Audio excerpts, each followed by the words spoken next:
Adam judgment in cool time and fire time. आदम की अदालत ठंडे और आतिश वक्त। ये जो तालीम आज आप वाइट थ्रोन के हवाला से आदम हवा के बारे में सुनेंगे, इसमें बहुत मुश्किल चीजें आएंगी जो मैंने बयान करनी है, मगर आपने तवज्जो पूरी रखनी है सरमन के ऊपर ताकि इन भेदों को समझ सके। क्योंकि आदम हवा ने वाइट थ्रोन के आगे खड़ा होना, मैं ये बताने जा रहा हूं, हर शख्स खड़ा होगा। आप अपना आप भी साथ साथ देखते चले जाइए कि हमने भी खड़े होना। पैदाइश 3 बाब 8वीं आयत से 11वीं आयत तक, उन्होंने खुदा की आवाज जो ठंडे वक्त बाग में फिरता था सुनी, और आदम और उसकी बीवी ने आपको खुदा के हुजूर से बाग के दरख्तों में छिपाया। तब खुदा ने आदम को पुकारा, उससे कहा कि तू कहां है? उससे कहा, मैंने बाग में तेरी आवाज सुनी और मैं डरा क्योंकि मैं नंगा था और मैंने अपने आप को छिपाया। उसने कहा, तुझे किसने बताया कि तू नंगा है? क्या तूने उस दरख्त का फल खाया जिसकी बाबत मैंने तुझको हुक्म दिया था कि उसे ना खाना? एक रेफरेंस यूहन्ना की इंजील 3 बाब 18वीं आयत। जो उस पर ईमान लाता है उस पर सजा का हुक्म नहीं होता, जो उस पर ईमान नहीं लाता उस पर सजा का हुक्म हो चुका, इसलिए कि वो खुदा के इकलौते बेटे के नाम पर ईमान नहीं लाया। और इब्रानियों 10वां बाब उसकी 27वीं आयत, हां अदालत का एक होलनाक इंतजार और गजबनाक आतिश बाकी है जो मुखालफों को खा लेगी। आमीन। हमारी मरकजी आयत है 20वां बाब रेवलेशन, और जो यूना आरफ वाइट थ्रोन देखता है, ग्रेट वाइट थ्रोन, एक बड़ा सफेद तख्त, और उसके ऊपर जो बैठा है उसको भी उसने देखा। आसमान जमीन उसके सामने से भाग जाते हैं। और डैनियल की किताब के मुताबिक मैंने बताया कि वो कदीम अलैयाम, खुदा का बेटा मसाया, यहूदा का बब्बर, हमारा क्राइस्ट उस पर बैठेगा। आमीन। किताबें खोली जाएंगी, वाइस की किताब के मुताबिक हर एक अच्छी बुरी बात का हिसाब लिया जाएगा, सामने आएगी, कोई बात नहीं छुपाई जाएगी। अगर कोई यहां तौबा कर लेता है तो वो मिट जाएंगी, पर अगर तौबा नहीं करता तो बातें वहां सामने आएंगी और इंसाफ होगा, रास्ते से इंसाफ वो करेगा। बागे अदन के अंदर उसका थ्रोन जो था, उस तरफ आपका ध्यान देना चाहूंगा। आसमानों पे भी उसका तख्त है, पर बागे अदन के अंदर वो आदम हवा के पास आता, समझे? और लिखा है ठंडे वक्त में। ये ठंडा वक्त इवनिंग टाइम था। 2 इसकी वजूहात थी, क्योंकि ईस्ट में जो शाम के वक्त बड़ी ये कूल होता है वेदर, हवाएं ठंडी होती हैं, तो वो टाइम, और फिर शाम हुई, सुबह हुई, तो दिन भी इजराइल का जो होता है वो शाम से शाम तक होता है। तो हमारे हिसाब से तो शाम है, पर खुदा के सामने से आगाज है दिन का। तो वो ठंडे वक्त में आता। तो आप बताइए, यहां पर मैं आप कितने लोग बैठे हैं उसकी हमद कर रहे हैं, प्रस्तुत कर। और मैंने अयूब के हवाला से, नूह के हवाला से, इन तख्तों के हवाला से, मुकाशवा में बिजलियां, गरजें, आवाजें, सरफीम, क्रोबीम और कदूस कदूस कहते हैं। और अयूब की किताब में लिखा, करोड़ों लाखों फरिश्ते सुबह के सितारे मिलकर गाते हैं, ललकारते हैं। वहां वर्शिप सब फरिश्ते करते हैं, सारा आसमान घूमता रहता है। जब यहां हम गाते हैं वो भी हमारे गीत गाते हैं, समझे? तो वहां पर जब हेवन में आप रेवलेशन का देखते हैं तो वहां वो भी ये थ्रोन में ज़िबा किया हुआ बर्रा ये सॉन्ग, मूसा का सॉन्ग, आज ये सारे सॉन्ग वहां पर होते हैं, होंगे। तो अदन के अंदर आदम हवा दो लोग, दो के बीच आ रहा, एक हस्बैंड वाइफ, दो लोग। काश कोई हस्बैंड वाइफ जान जाए कि खुदा ने उनको बांधा है और वो उनके बीच रहता है। काश समझ जाए, काश मैं बोल रहा हूं, समझ जाए। वो अपने रिश्तों में देखे तीसरा एक उनके बीच है, तो फिर देखिए उनकी लाइफ कितनी खूबसूरत होती, और दुनिया के बड़े लक्षण से बच जाएंगे, मारपीट से, झगड़ों से, जो मुंह खोल देते हैं एक दूसरे के सामने, बच जाएंगे अगर ये जान जाए। आमीन। तो अपना तख्त वहां लगाता, और वहां पर भी फरिश्ते, सराफीम, क्रोबीम, तख्त, जहां आके थ्रोन लगता, हमने सारे थ्रोन ऊपर देखे हैं, ये तख्त नीचे आता। आमीन। आदम हवा के मानी ये है, आज भी जो होली है वहां वो तख्त लेके आ जाता है। आमीन। जो होली है, और जब घराने हस्बैंड वाइफ लड़ते ही रहेंगे, वहां तक नहीं आते, वहां दूसरा ही तख्त आता है, शैतान। क्यों बरकतों से रह जाते हैं? बुड़बड़ाना, कुड़ना, रोते रहना, परेशान रहना, एक दूसरे के खिलाफ रहना, घर का माहौल ठंडा बनाना है। ये ठंडे वक्त की मैं आज बात करने लगा हूं। तो ठंडे वक्त में वो पीस देता है अपने लोगों को, समझे? आप भी देखें ना, गर्मी का मौसम हो तो आप कहते हैं एसी लगे हों, फैन लगे हों, विंडो खुली हो, ये बड़ी ताज़ा हवा है, ज़रा भी पसीना ना हो, कोई प्रॉब्लम ना हो, हर तरह का मशरूब ठंडा पिए, बॉटल्स पिए। अब ये इंसान अपनी लाइफ के लिए इत्मीनान सुकून मांगता है, तो खुदा देता है ठंडा वक्त। उसने हर तरह का फ्रूट बाग के अंदर उसने लगाया, हर तरह का। आप सोचिए, दुनिया के अंदर हजारों किस्में हैं, वो सब अदन के अंदर वो फल थे, वो लगाए गए। नदियां बह रही थी वहां पर, और जानवर, परिंदे, उनका चहचहाना। वहां कोई ऐसी फॉग नहीं थी जो होती है ना हमारे यहाँ, रोड ही बंद हो जाते, वहां नहीं। वहां खूबसूरत एटमॉस्फेयर, हर तरह, जहां खुदा का तख्त हो। और गीत बागे अदन के अंदर नगमे, ताकि आदम हवा सीखें फरिश्तों से कि गीत गाने कैसे हैं। अभी उनको सिखाया जा रहा है, मगर जहां जलाल होगा वहां इब्लीस रखना डालने की कोशिश करता है। आदम हवा इब्लीस को नहीं जानते, मगर उसको पता है कि ये जोड़ा बन गया है, इसको खराब करना है, इनके गीत छीनने, इनके नगमे छीनने, ये खुदा की वर्शिप करने ना पाए। तो आप सोचिए, संडे वर्शिप वो लोग घर बैठे हो, आप जरा सोचिए अपने, चाहे आपके अजीज रिश्तेदार दोस्त क्यों नहीं, सोचो सर, क्या जो इंसल्ट करते हैं खुदा की, समझे?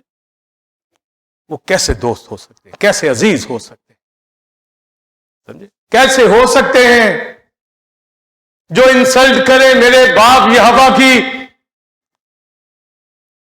पर आप खुदा के लोग जो यहां मौजूद हैं उसके गीत गाने, समझिए दूरअंदेश बने, कोई ज़हन खोलना अपना, बच्चे नहीं लेकिन समझ में जवान बनो, समझे? बच्चे नहीं छोटे छोटे ऐसे भागते कूदते रहते ना जो बच्चे, वैसे समझ जवान दिखे।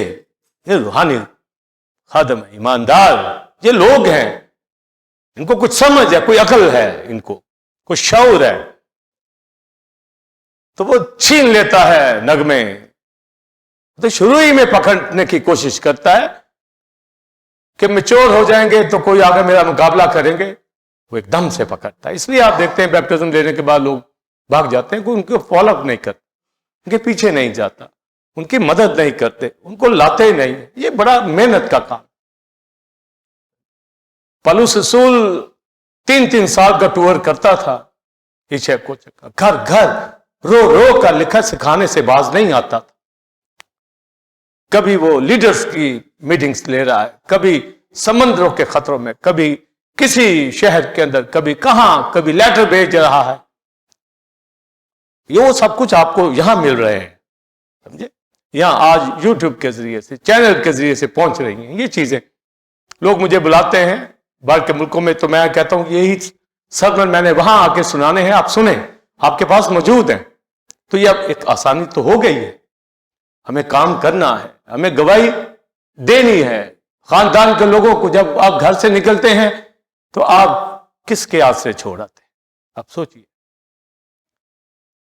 आएंगे साथ तो वर्शिप करेंगे खुदा की, आमीन, प्रस्तिश करेंगे उसकी। तो एडम ईव ये वर्शिप एंजल के साथ ये सब कुछ सीख रहे हैं। ठंडे वक्त में इनको फेलोशिप दी जा रही है, रिफाकत दी जा रही।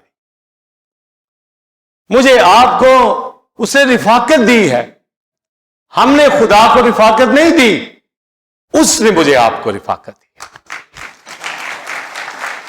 मुकाशवा में लदूकिया की कलीसिया में यही तो लिखा है, मैं आऊंगा तुम्हारे साथ खाना खाऊंगा। वो बाग अदन के फल नहीं खाने आता, खाना खाने का मतलब रिफाकत दूंगा।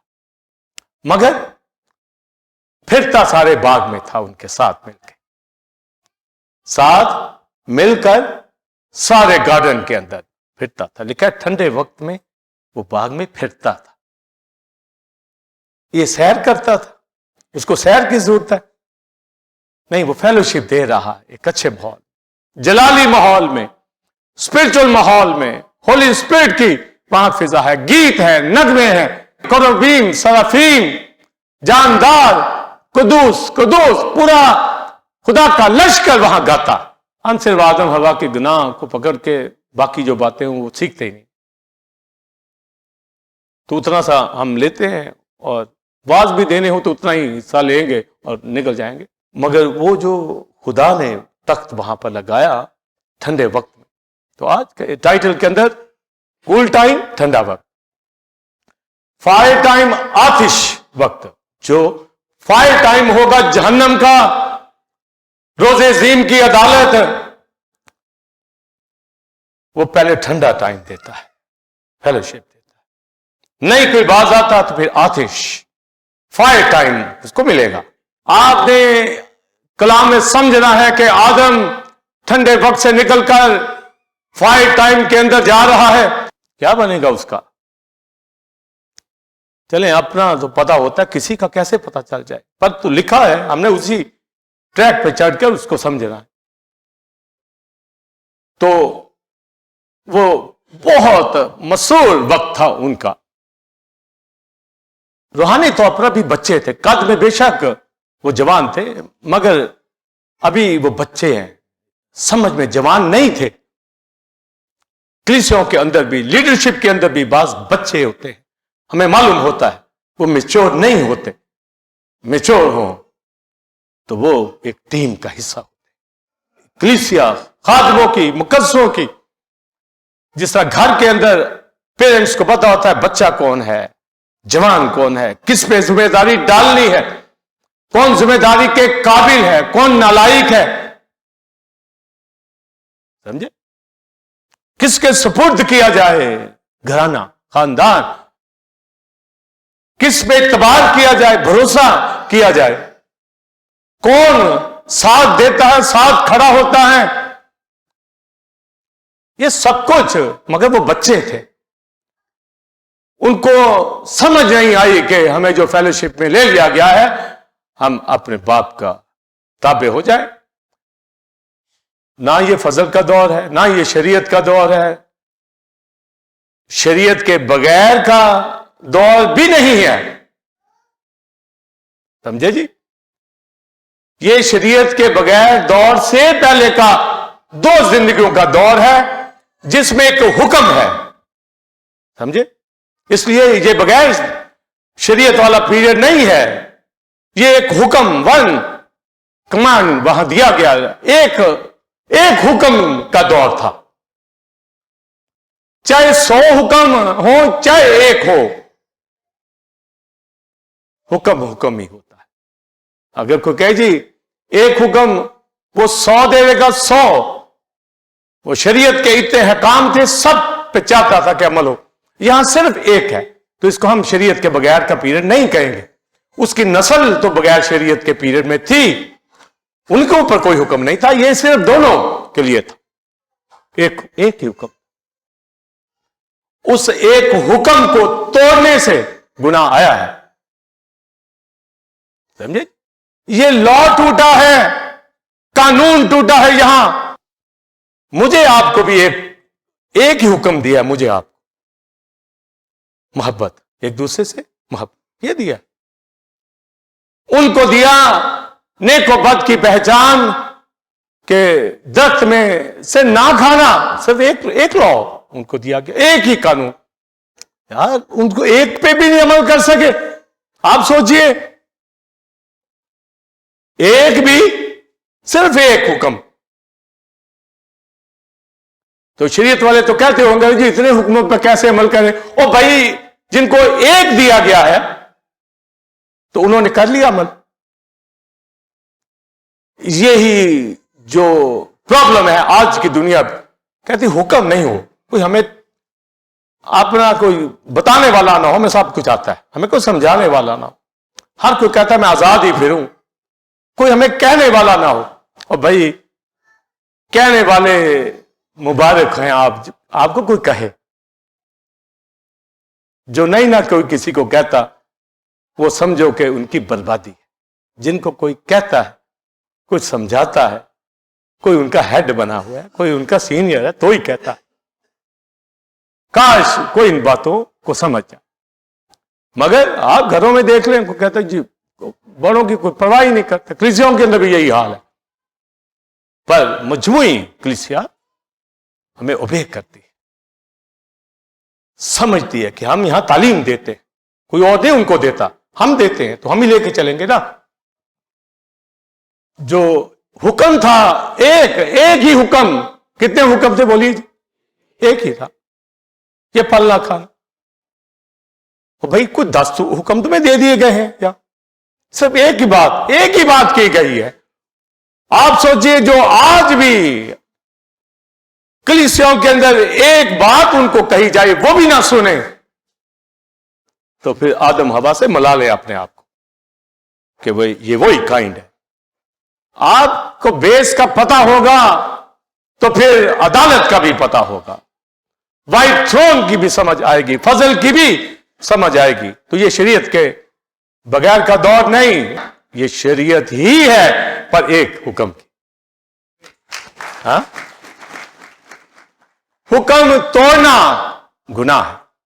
हुक्म तो सिन तो यही हुआ ना, हुक्म तोड़ा तो गुनाह वकूअ के अंदर आया। और पौलुस रसूल रोमियो के खात में कहता है गुनाह की मजदूरी मौत है, समझे, डेथ है। गुनाह किया तो डेथ होगी, मौत होगी। तो कोई कहे जी मैं हुक्म भी ना मानूं और मैं जिंदा रहूं, ये कैसे हो सकता?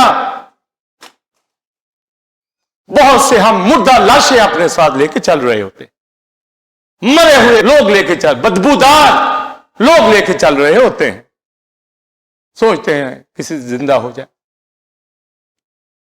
किसी दिन कोई सांस इनके अंदर आ जाए, वेंटिलेटर से उठेंगे लोग, कुछ जान इनके अंदर आए।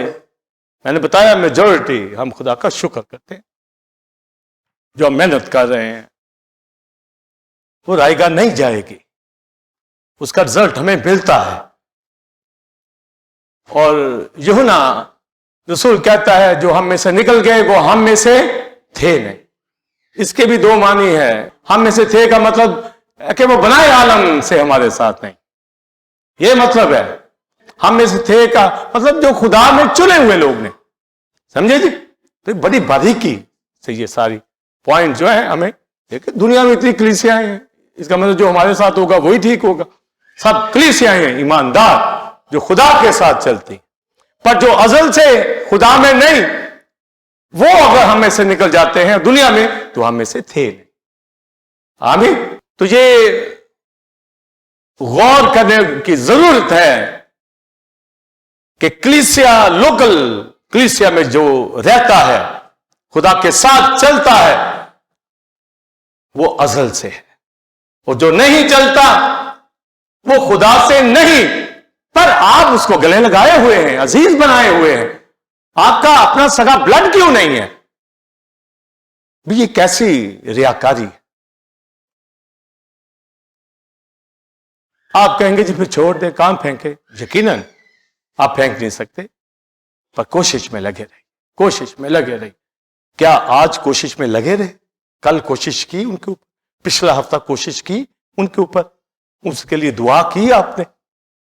खुदा तो यही तो देखेगा आप कितने सच्चे हैं, कितने जिम्मेदार हैं। मैं सारी कलीसिया के लिए दुआ करता हूं, और जो सुस्त है उनके लिए भी, जो नींद गर्म है उनके लिए भी, ताकि मेरे खुदा को मालूम हो कि जो मेरी जिम्मेदारी है वो मैं पूरी करता हूं या नहीं। तो एक ही हुक्म, एक ही लॉ, मगर आदम हवा की जो आगे की नस्ल थी वो बगैर शरीयत के, वो बगैर, मगर यहां एक जो हुक्म है, तो ठंडे वक्त की मैंने आपको बता दिया, ये थ्रोन उसका लगा हुआ, वर्शिप हो रही है, उनके साथ फिरता, फिर आसमानों पर और सारी कायनात के अंदर, मगर अदन में उनको आके फेलोशिप देता और फिरता। यही मुकाशों में भी लिखा, कलीसिया जब आसमान पे जाएगी, न्यू यरूशलेम में लिखा, चल रहा उनके आगे आगे चलेगा, उनको राहत के चश्मों के पास ले जाएगा, हमारा बाप होगा, हम पे चले फिरेगा हमारे साथ, यही तो लिखा है। और यहां भी चलता फिरता है, यहां भी आता है क्षमादान में, आपके बीच हमारे अपनी हजूरी दे रखी है उसने, तभी तो गीत गाते हैं, तभी तो आए हुए हैं उसके कदमों में, तभी तो वर्शिप उठाते हैं। Praise the Lord. इसलिए गाफिल नहीं होना, सुस्ती नहीं करनी। कभी दिल कर रहा था ना सुस्ती करने को, नहीं करनी। हम किसके हैं ये पता हमें लग जाना चाहिए कि हम अपने खुदा, और मैंने बताया जहां जलाल होगा वहां इब्लीस दाव लगाता है कि इनको पीछे कर दूं। मैंने बताया आदम हवा उसको नहीं जानते, मगर उसको पता था कि मैंने अब इनको कैसे खराब करना है। उसने दश्ती जानवरों में से सांप को लिया, वो चालाक था दश्ती जानवरों, उसमें समाया, खुद सामने नहीं आया, यीशु मसीह के सामने आया। यीशु जानता था, पहचानता था, मगर आदम हवा को नहीं पता था, इसलिए वो जानवर के जरिए से आया, क्योंकि जानवरों के बीच में आदम हवा चल फिर रहे। और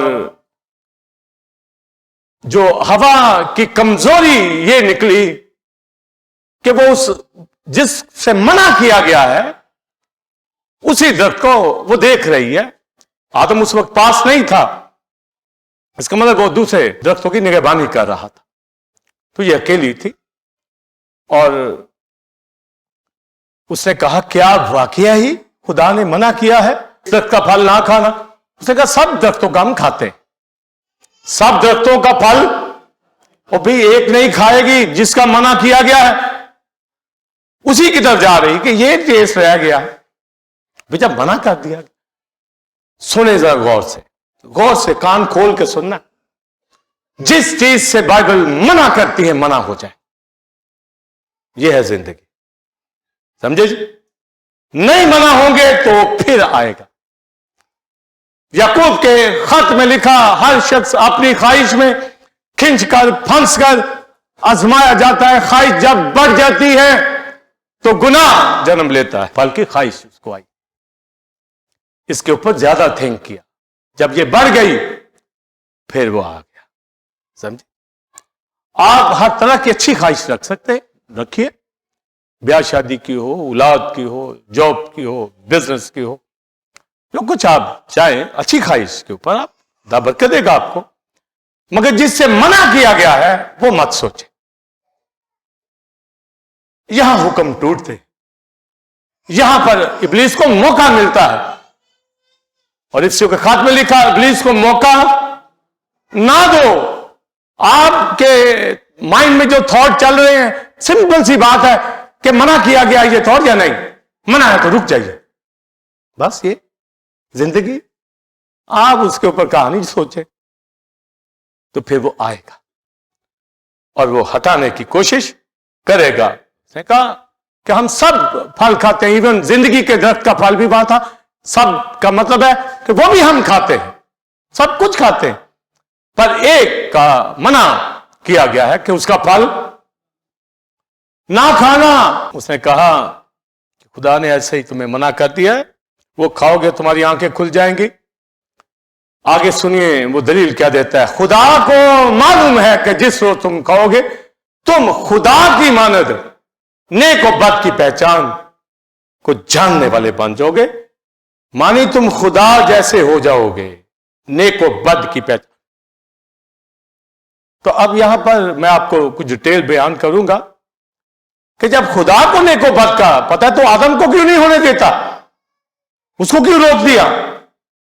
मुझे आपको नेक और बद की पहचान का पता है, उनको क्यों रोक दिया?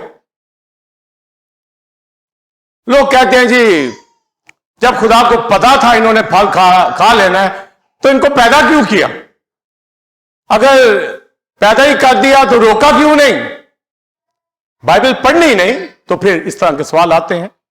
पढ़े, रिफाकत रखे, फिर सवाल आए। हम यहां हैं, बताते हैं, फोन करके पूछिए, जब विजिट करते हैं तब पूछिए। अभी मैं लास्ट वीक में तनवीर के मेट ऑन डीएचए में था, मैंने बताया बुध को भी 100 सवाल 1 घंटे के अंदर उन्होंने किया। आपका हस्बैंड वाइफ खड़े हों, पूरा ये आप भी निता आप भी खड़े हों, इन्होंने दोनों ने सवाल पे सवाल कोविड-19 के इकट्ठे किए हुए थे, पूरा 100, इससे भी बढ़ के मुझे लग रहा था। आप सोचिए कि मैं वहां 2-2.5 घंटे की मेरी मीटिंग थी, पर 100 क्वेश्चन, एक खत्म होता था दूसरा स्टार्ट। तनवीर सारे सवालों के जवाब मिले, thank you, God bless you. तो कहते हैं जी क्यों पैदा किया? खुदा की मर्जी, सुनिए, मर्जी और इल्म में फर्क है, मर्जी और इल्म में फर्क है। जैसे मुझे इल्म है कि जो बच्चे हमारे घरों में पैदा होते हैं उन्होंने मरना है एक दिन, ये इल्म है हमारे पास, तो फिर क्यों पैदा करते? जब उन्होंने मरना ही है, पता भी है, तो फिर पैदा क्यों करते हो? इसका मतलब है हमारा इल्म, मरेंगे पर उसका इरादा नहीं है कि ये, समझे? तो रोका इसलिए नहीं कि फ्री विल दी गई है, आजाद मर्जी, चुन लो जो भी रास्ता लेना चाहते हो, ये ना कहना हमें बाउंड किया हुआ था, समझे? तो उसने कहा खुदा की मानद हो जाओगे। उसने कहा अच्छा। उसने फल को लिया, ये खुदा जैसी अकल मिल जाएगी, आंखें खुल जाएंगी, खाया और किसको दिया? वैलेंटाइन डे पे दिया, बंदे तू ही खा गया, खुद भी खाया। बोलिए, आदम से कहा डार्लिंग मुंह खोले, यस। उसको अकल नहीं कि तू रूहानी, अभी वो नीचे जा रहा, तू तो उसकी मदद कर। इसका मतलब मदद नहीं कर रहा, उसके गुनाह में शरीक हो रहा। इसका मतलब उसने दुनियादारी का झांसा, दुनियादारी का लव शो किया। यही तो हो रहा है दुनिया के अंदर। हमारी रिफाकत किन लोगों के बीच होती है, उन्हीं जैसे बन जाते, समझे? तो उसको अकल पकड़नी चाहिए थी। ठंडे वक्त में खुदा आने वाला है, रिफाकत होने वाली है। ओ भाई, अभी खुदा आ जाएगा तो तुम क्या कर रहे हो? तुम्हें शर्म नहीं आती? जिसने पैदा किया वो आने वाला है, उसकी फेलोशिप का टाइम है, ठंडा वक्त है, और तुम लोग क्या कर रहे हो? जो ही फल खाया तो इल्म आ गया उनको, उन्होंने कहा हम तो नंगे हैं, ये इल्म था। बाजी यही एक ही बात। पर ये इल्म लेना था। और यही इल्म आज दुनिया में ढांकते फिरते हैं। उन्होंने भी कोशिश की और अंजीर के पत्ते, जो कि बड़े बड़े होते हैं, 6-6 फुट के अंजीर के पत्ते, उनसे लुंगियां बनाई और दरख्तों के बीच में छिप गए। आया खुदा अपने वक्त के मुताबिक, पुकारा, आदम तू कहां है? नजर नहीं आ रहा। तेरी आवाज वर्शिप की, हम्द की मिल नहीं रही। मैं तो फेलोशिप देने आया, जैसे आज फेलोशिप का टाइम है और कोई हो ना। तू कहां है? देखिए अपने अजीज दोस्त जिनके साथ उठते बैठते, उनके लफ्ज सुन लीजिए जो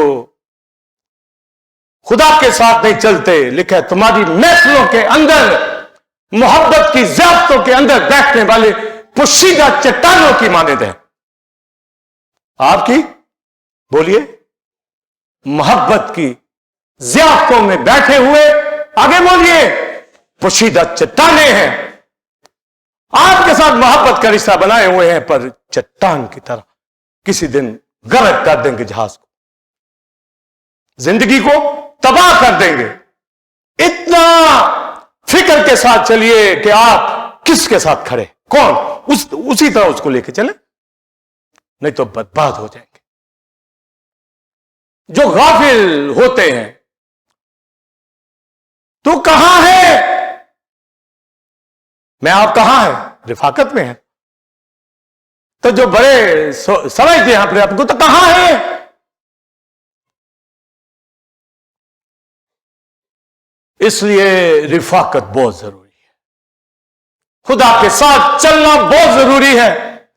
एक एक लम्हा, नहीं तो किसी वक्त भी जहाज गर्क हो जाएगा, किसी वक्त भी, पता भी नहीं चले। तो कहां है? वो कहता है मैं डरा। अब ये आवाज जो है ज़बूर 29 के मुताबिक वो गरजता है।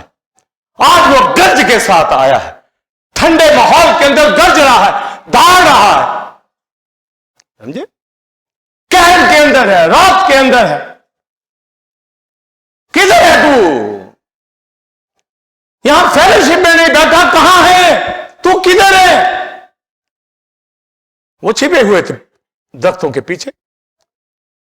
दरख्तों के पीछे से बोला, हम छिपे हुए। तू क्यों छिपे हुए? गुनाह करोगे तो छिपोगे ना। अब जब फेलोशिप में, कलीसिया में कोई खानदान आए, तो आप सोच लीजिए वो छिपा हुआ है या हम छिपे हुए हैं। हम ये बाइबल के असूलों को लेकर चलते हैं और यही हमारी कामयाबी, यही खुदा को खुश करना है। इसी से हम खुदा के बेटे बेटियां कहलाते हैं। वो छिपे हुए, तुम्हें किसने बताया? समझे? वो कहने लगा हम नंगे हैं, किसने बताया? खुदा ने कहा क्या तुमने उस दरख्त का फल खाया? उसने आगे से ये नहीं कहा हां खाया। जो औरत तूने मुझे दी है उसी ने। आज भी यही झगड़े होते हैं ना जी, ये बीवी मेरी ने, ये शोहर ने, एक दूसरे को ब्लेम करते रहते। इसने मुझे खाने को दिया, समझे? हवा से पूछा तो उसने कहा सांप ने मुझे बहकाया। अब जरा सुनिए जो मैं पीछे सरमन देता आ रहा हूं, ताकि आप जल्दी जल्दी समझ जाएंगे। इब्लीस क्लेम करने नहीं गया तख्त के पास के आदम हवा को मेरे हैंड ओवर करो। वो तो बेचारे सादे होलीनेस के अंदर है, क्लेम क्या करेगा? वो बहकाने आया है, हटाने आया है।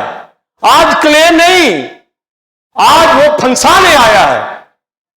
ये बातें आपने समझनी है। इन बातों, जो गुनाह करते हैं उनका क्लेम जाता है, जो नहीं गुनाह करते उनको बहकाता है। और तीमुथियुस के खात में लिखा, आदम ने गुनाह नहीं किया, हवा फरेब के अंदर आई। इसलिए वो कहता है मर्द पाक हाथों को उठा के दुआ करें और हयादार लिबास के साथ फरिश्तों के सबब से औरत को चाहिए कि अपने सर पर महकूम होने की अलामत रखे। तो ये सारी चीजें वजाहत की गई है कि इब्लीस आकर खुदा को ये ना कहे कि ये तेरे लोग हैं, ये ईमानदार बहन और भाई है, ये पेंटिकॉस्टल, ये रूह से मामूर, ये नक्शे। खुदा के साथ चलना पाकीज़गी से चलना पड़ेगा, समझे।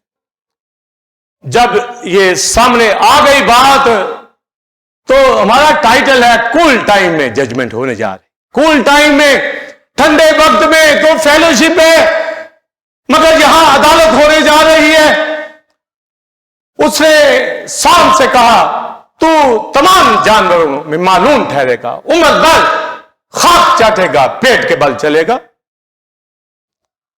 औरत की नस्ल तेरी सर को कुचलेगी और तू एड़ी को काटेगा। दो मानी है जानवर के हवाले से भी और इब्लीस की खोपड़ी के हवाले से भी। हवा को कहा गया जजमेंट हो रही है, समझे। मैं तेरी दर्द को बढ़ाऊंगा। लोग क्वेश्चन करते हैं जी दर्द से आज भी तो होती है तो दर्द, अब तो फजल का दौर है, वहां लिखा है दर्द को बढ़ाऊंगा। इसका मतलब है मेडिकली तो ये नॉर्मल पेन्स तभी जो है बर्थ होती है, पर औरत की दर्द को बढ़ाऊंगा। और अगली बात सुनिए, उसकी रग़बत उसके शौहर की तरफ होगी और उसका शौहर उस पर हुकूमत करेगा। ये मानी आज आपने समझ रहे हैं। अब औरत ईमानदार हो कि जी बंदा ही हुकूमत मेरे ऊपर करे, ये किधर का इंसाफ। ये तो ह्यूमन राइट्स के अंदर अभी ये मैं बयान करता हूं इन बात। वो तेरे ऊपर रूल करेगा, तूने क्यों फल खाया, अब वो रूल करेगा, समझे। तूने मौका दिया, आदम को कहा तू मुंह पसीने की, मुंह के पसीने का मतलब है वैसे तो स्वेटिंग होती है ना, काम करें तो नॉर्मल तो कोई नहीं, पर मुंह पसीने की के तू मुश्कों में हार्ड लेबर करेगा, बहुत मेहनत करेगा, बहुत मेहनत करेगा मुंह के पसीने की। हम कह देते खून पसीने की, चलें वो भी मुंह पसीने की यानी हार्ड लेबर, बहुत समझे जी, मेहनत करेगा, उसकी रोटी खाएगा उम्र भर। और जमीन तेरे सबब से लानती, क्योंकि तूने गुनाह कर लिया है, मिट्टी से लिया गया था, ये मिट्टी अब लानती हो, ये ऊंट कटारे उगाएगी और तू सब्जी खाएगा। आगे तुझे हर तरह का फल दिया तो अब तू सब्जियां खाएगा। ऊंट कटारे उगेंगे इस जमीन के अंदर से, और जब जिंदगी भर तू इसी साइकिल में लगा रहेगा और खाक में तू लौट जाएगा, क्योंकि तू खाक से लिया गया। तो ये जजमेंट उनकी हो गई। अब सुनिए, क्या ये अदालत जुजवी थी? ये जुजवी अदालत नहीं, ये कंप्लीट यहां पर जजमेंट हुई। जिस रोज तूने ये फल खाया तू मरा, रूह में भी मरा, बदन जान में भी। डेथ वकू के अंदर आ गई। यूहन्ना 30 बाब में आयत पढ़ी, जो मसीह पर ईमान नहीं लाता सजा का हुक्म हो चुका। इनको पहले कह दिया था खाओगे मर जाओगे, ये नहीं कि किस्तों में मरोगे। डेथ हो गई, रूह बदन जान, डेथ, कंप्लीट डेथ हुई है। जुजवी डेथ नहीं हुई, मगर क्योंकि लिखा है तू हार्ड लेबर करेगा, मुंह पसीने की रोटी खाएगा, और फिर एंड में क्या है, तू खाक में मिल जाएगा। ये डेथ है, मौत है, समझे। तो ये मौत बदन की भी, पर जुजवी इसलिए नजर आ रही है कि जुजवी लेता लेता ये फारिग हो जाए, मगर किसमें, आराम से नहीं, सख्त मेहनत। जुजवी अदालत महला बार भी लेगा तो भी मेहनत करनी पड़ेगी, मुशक्कत करनी पड़ेगी, रोना पड़ेगा सिसकियों के साथ, बहुत मेहनत करनी पड़ेगी, छोड़ूंगा नहीं। और भी उसकी दर्द भराऊंगा, उसकी पेन भराऊंगा। फैमिली बनाना चाहती है बनाए, पर दर्दों के साथ, दुखों के साथ। आप देखिए, जिस घराने के अंदर 3-4 बच्चे होते हैं, पहले दिन तो खुश होते हैं, फिर सारी उम्र उनको बयाने तालीम देने के जो दुख उनको उठाने पड़ते। ये कोई उनसे पूछे, उन पेरेंट्स से पूछे, उनको रात को नींदें नहीं आती। समझे किस तरह स्ट्रगल, मेहनत वो करते हैं। ये तकलीफें ही तो हैं, दर्दें ही तो हैं जो ले रहे हैं। दर्द को बहुत बढ़ाऊंगा। तो ये जुज़वी नजर आ रही है पूरी, पर यह बताया गया है कि तू इन दर्दों को, अभी मैं मार दूं तू तो मर जाएगा, सह इन दर्दों को, तुझे पता चले कि तूने हुक्म तोड़ा। सह इन दर्दों को, तेरी पूरी अदालत है। सजा का हुक्म तो टूट चुका हुआ है। अब यहां पर और क्या कहना है? तू मरा तो स्पिरिचुअल डेथ, खुदा से जुदाई होगी, बदन की जुदाई, रूह अलग हो जाए।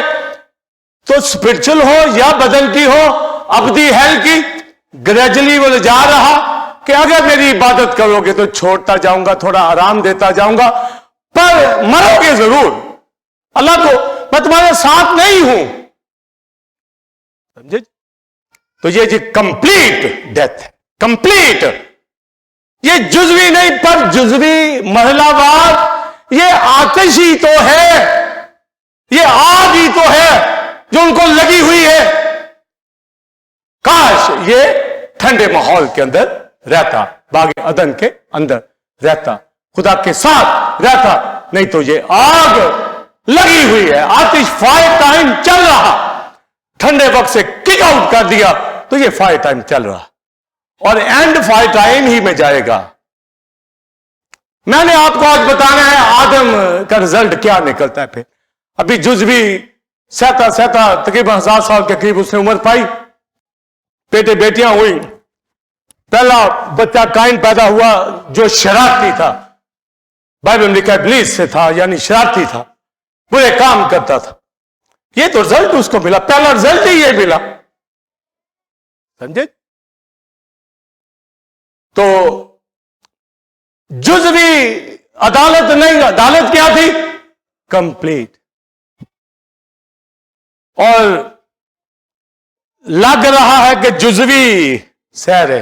तभी तो सवाल, यही तो सवाल उठते हैं, ये दर्दें बंद क्यों नहीं होती जब यीशु को कबूल कर ली?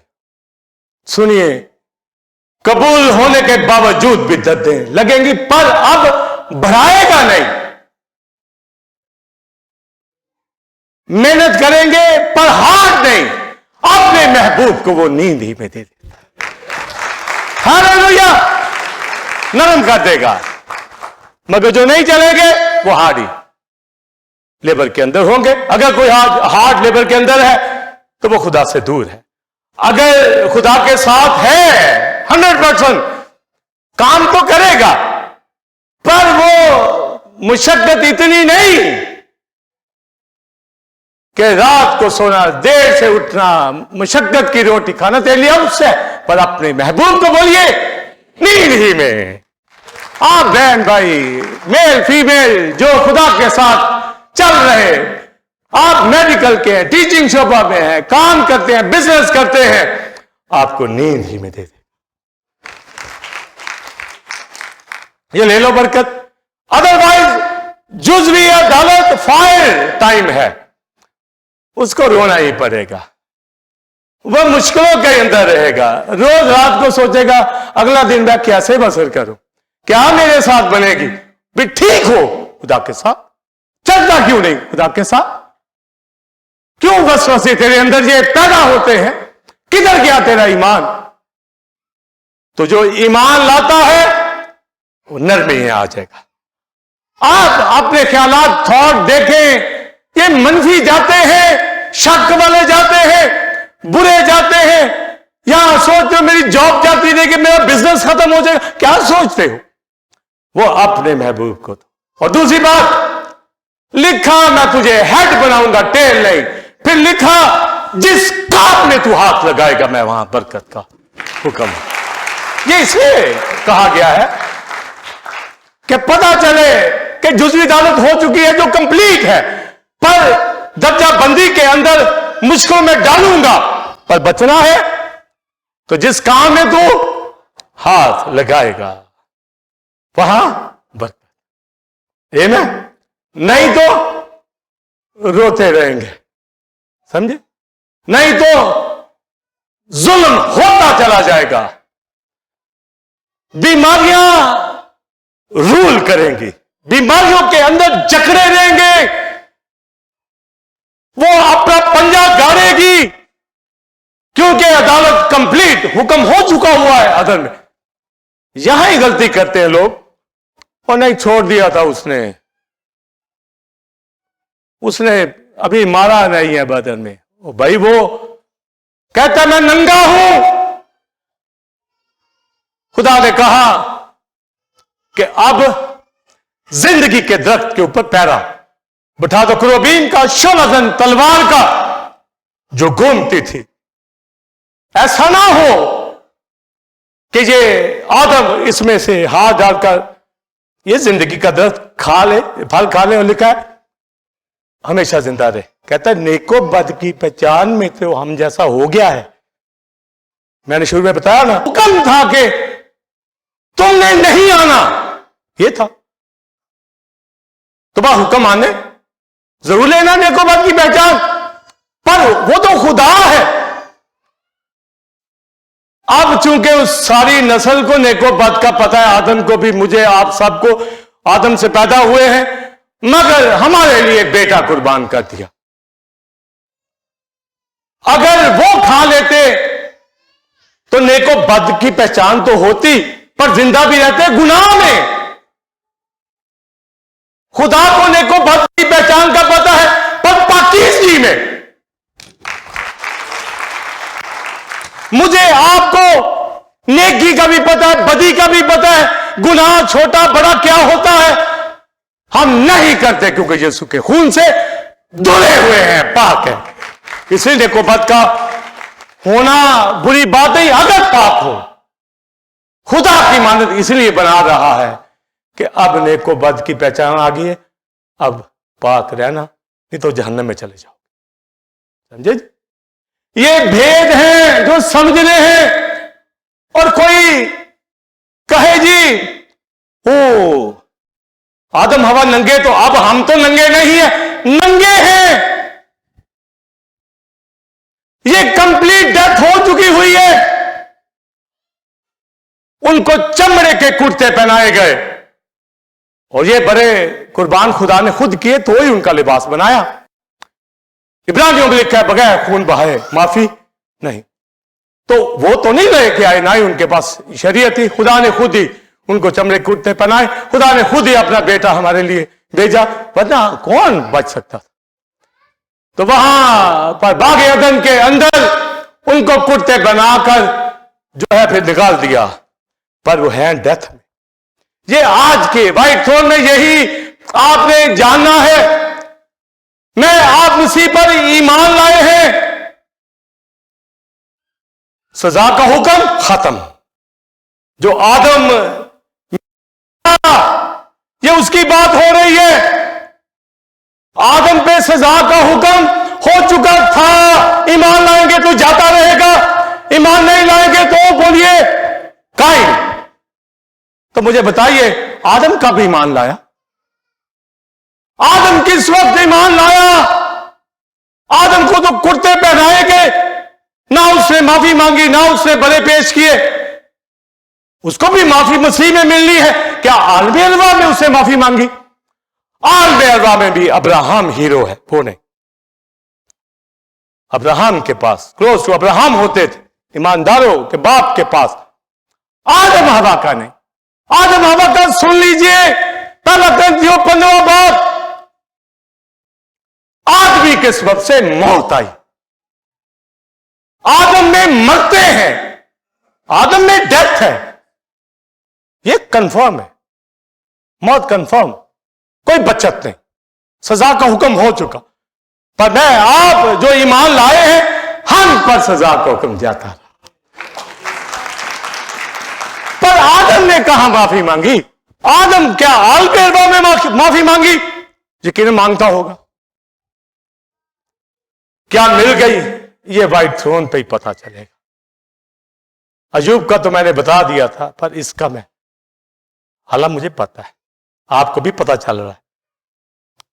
लिखा आगे सुनिए, जब किसी का भी डेथ हो जाती, बिलीवर क्यों नहीं, पौलुस कहता है पहला कुरिन्थियों 15 बाब में, काश कोई समझ जाए इन बातों को। इंसान बेहुर्मती की हालत में कब्र में जाता है। बेहुर्मती क्या हुर्मत है? जब मौत उसके ऊपर है तो हुर्मत क्या है इसमें? क्या इज्जत है कि जब वो मारी गया कि है इसमें इज्जत? इज्जत तब है जब वो जी उठेगा। यीशु मसीह मर गया, हमारे लिए मरा था, इसलिए हर गुनाह ले लिया उसने, हमारी जिल्लत बेहुर्मती भी ले ली, समझे? मगर जिंदा हुआ तो मौत को शिकस्त दे दी। वरना तो मौत, ये तो लिखा तू खाक में लौटेगा। आज कोई खाक में लौटता है, चाहे लंबी उम्र हो, चाहे हादसाती मौत हो, तो ये क्या इज्जत की बात है? ये मरना जिल्लत की बात है। मरना उसके बाद अदालत है। हम यहां कहते हैं जी बड़ी इज्जत ना जी दफनाया। अगर ईमानदार था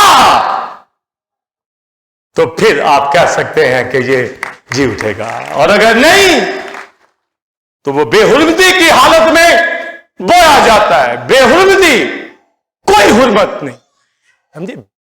ये तो इंसान है, खाक है, खाक में लौट जाएगा, कह दिया है उसने। तो खाक है, दर्द सहता सहता क्या होगा? मर जाएगा। ये जजमेंट, फायर जजमेंट दे दी गई कूल टाइम के अंदर। ठंडे वक्त में क्या से भरा हुआ है, रिफाकत देने आया है, जिंदगी देने आया है। आज भी लोगों के बदन के तन के ऊपर कपड़ा तो है, पर नंगे हैं, चाहे ईमानदार क्यों नहीं। पौलुस कहता दूसरा कुरिन्थियों 5वें बाब में कि हम इस पे और पहनना चाहते हैं ताकि वो जो फानी है, बोलिए, जिंदगी में गर्क हो जाए। आगे लिखा है ताकि हम नंगे ना पाए जाएं। बेशक ईमान ले आए हैं, सजा का हुक्म टल गया है, रूह खुदा से 100% मिल गई है, पर चूंकि बदन खाकी पहना हुआ है, जब तक है तो ये नंगा है। ये इस लिबास से नहीं ढांपा जाता। रूह ढांपी गई है यीशु के खून से, वो सफेद लिबास पहन चुकी है, मगर बदन जो है इसे खाकी में जाना है। इसकी लानत, ये कर्ज जो आ गया है ऊपर, खाकी टैग लग गया है, इसको उतारना है। ये जी उठेंगे तो ही। इसलिए लिखा है आखिरी दुश्मन जो नेस्त किया जाएगा वो मौत है। अभी वो लिए जा रही है, मगर जिस दिन यीशु आएगा, ईमानदार कब्रों से निकलेंगे, जो जी उठेगा वो इमॉर्टल बॉडी, जलाली बॉडी में चला जाएगा, रैप्चर हो जाएगा, वो नया लिबास पहन लेगा, अपने बदन को भी ट्रांसफॉर्म कर लेगा। अदरवाइज उस दिन तक जमीन पे नंगे हैं।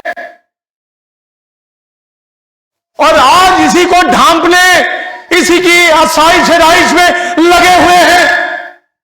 अगर जिंदगी है तो अच्छी बनाए, क्यों बनाए, पर गुनाह के मजे लूटते हैं और इसको दुनियादारी का ढांचा देने की कोशिश करते हैं, तो आगे ही नंगे, ऊपर और खुदा के सामने मकरूह वो चेहरे, वो जिंदगियां, वो लिबास, उनकी शनाख्त यीशु के खून से है। आमीन। अगर तो यीशु का खून है तो सुनिए, रूह मुकम्मल तौर पर मसीह के खून में छिप गई।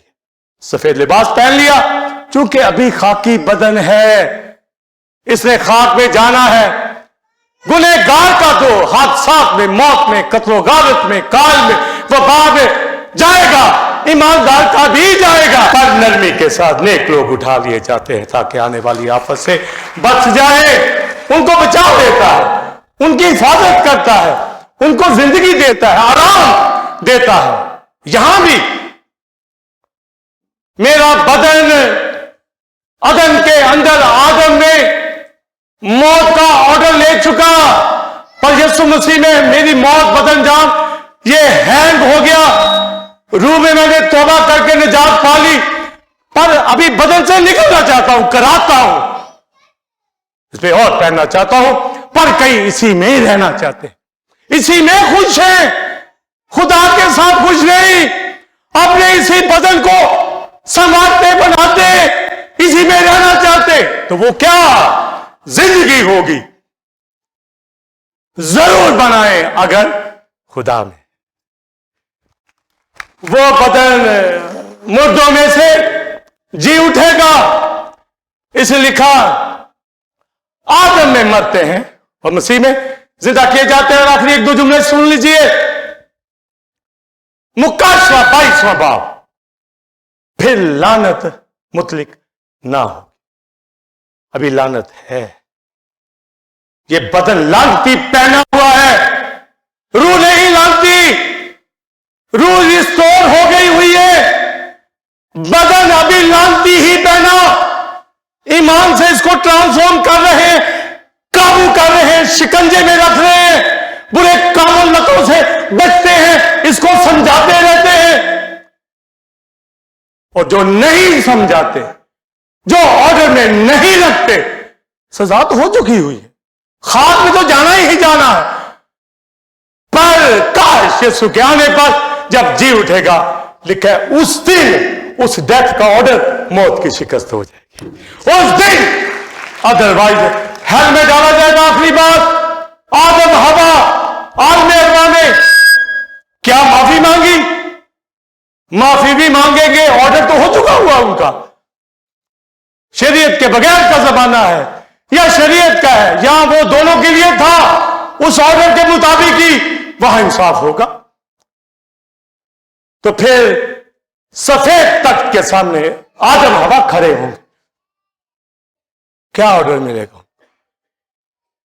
ऑर्डर तो हो चुका हुआ है अदन के अंदर कि तुम मरा। वो कहेगा यीशु ने मेरा गुनाह उठा लिया। तो क्या तू ईमान लाया? मैं लाया हूं। आप लाए हैं? क्या वो लाया? कब लाया? या तो आलमे अरवा में लाएगा, वहां तो मौका मैंने बता दिया, बचाएगा भी, जरूर बचा लेगा, बदल नहीं। पर वहां वो ज़ाब्ता तो ऑर्डर हो चुका हुआ है और बाइबल में कंफर्म कर दिया गया है, आदम में मरते हैं और आलमे अरवा में अब्राहम की गोद में जाते, क्लोज टू अब्राहम। आदम का कोई पता नहीं।